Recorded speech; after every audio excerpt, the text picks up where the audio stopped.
अभी आप सुन रहे हैं सुमन मलंगिया एंटरटेनमेंट को। डीजे सुमन मलंगिया।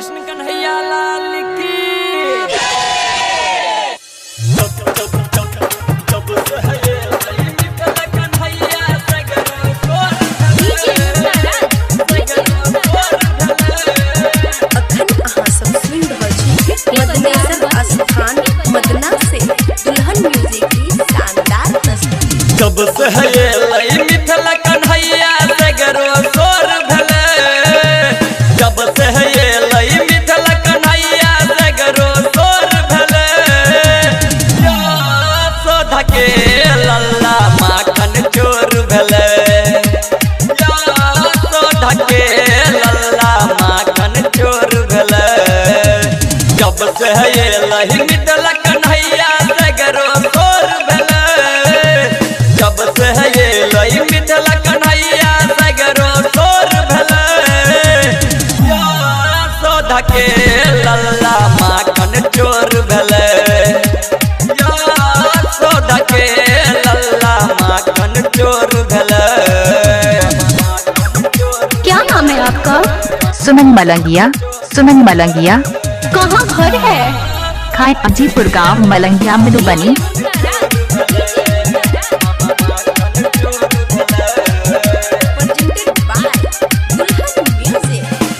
देव लोग मुनि सब दई छै बधैया यो, नंद जी के घर है जन्मल कृष्ण कन्हैया यो, कृष्ण कन्हैया यो।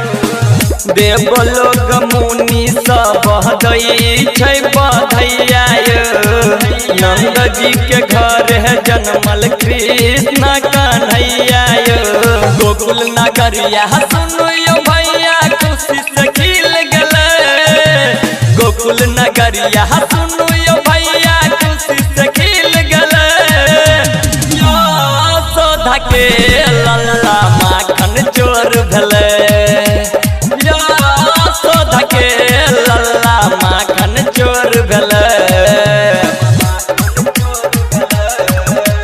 क्या नाम है आपका? डीजे सुमन। डीजे सुमन कहाँ घर है? खाए अजीपुर गांव मलंगिया मधुबनी।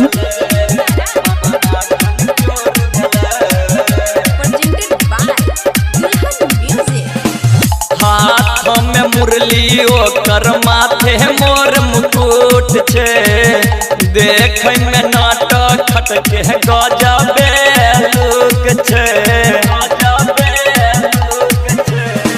हाथ में मुरली ओकर माथे मोर मुकुट छे, देखे में कान्हा के गजबे लुक छे।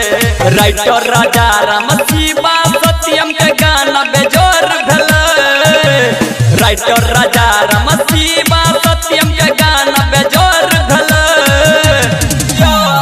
सोधा के लल्ला माखन चोर भले,